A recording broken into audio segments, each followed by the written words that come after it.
গর্ভাশয়ের ভিতরে যে ডিম্বক থাকে, ডিম্বকটা কিভাবে নিষেকের পর ফলে পরিণত হবে, সেই অর্থাৎ নিষেকের পর গর্ভাশয় এবং ডিম্বকের যে পরিবর্তনটা, এই পরিবর্তনটা আমি একটু দেখাবো। এখন দেখো খেয়াল করে, যখন একটা পরাগ রেণু পুংগীভূত ভাইটাসের বিকাশ হয়ে গর্ভমুণ্ড পর্যন্ত আসবে, তখন তার সামনে থাকবে একটা নালিকা নিউক্লিয়াস।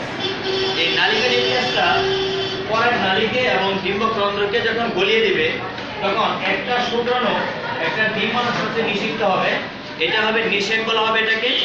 আরেকটা শুক্রাণু সেকেন্ডারি নিউক্লিয়াসের সাথে মিলিত হবে। এখানে সেকেন্ডারি নিউক্লিয়াসে যেহেতু আগে দুটি কোষ ছিল, এটাকে বলা হবে ত্রিমিলন। আগে দুইটা কোষ ছিল, আরেকটা শুক্রাণু মিলিত হয়েছে, তাহলে এখানে তিনটা কোষের মিলন হলো, এটাকে বলা হয় একত্রে ত্রিমিলন। আর যেহেতু একটা ভ্রূণথলির ভিতরে একটা ডিম্বাণুর সাথে একটা শুক্রাণু এবং একটা সেকেন্ডারি নিউক্লিয়াসের সাথে, দুইটা সেকেন্ডারি নিউক্লিয়াসের সাথে একটি শুক্রাণু মিলন হয়, একই সাথে ভ্রূণথলির ভিতরে দুটি নিষেক হয় বিধায় এটাকে বলা হয় দ্বিনিষেক।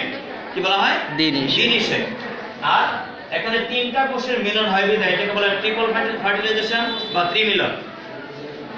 এবার আসি নিষেকের পর কিভাবে, মানে কোন অংশটা কিসে রূপান্তরিত হয়।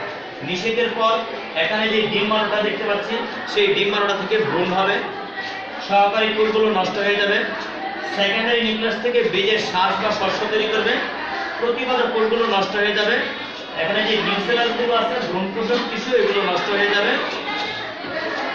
ডিম্বকের যে অন্তঃত্বক আছে সেটা হলো বীজের অন্তঃত্বক তৈরি করবে, ডিম্বকের বহিঃত্বক বীজের বহিঃত্বক তৈরি করবে, সম্পূর্ণ ডিম্বক বীজ হবে, সম্পূর্ণ ডিম্বকটা বীজে পরিণত হবে।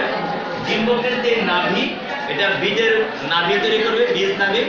ডিম্বকের যে নাড়ি, এটা বীজের ভুঁটা তৈরি করবে এবং সম্পূর্ণ গর্ভাশয়টা ফল হবে, সম্পূর্ণ গর্ভাশয়টা হবে ফল। তাহলে সম্পূর্ণ ডিম্বকটা হবে বীজ।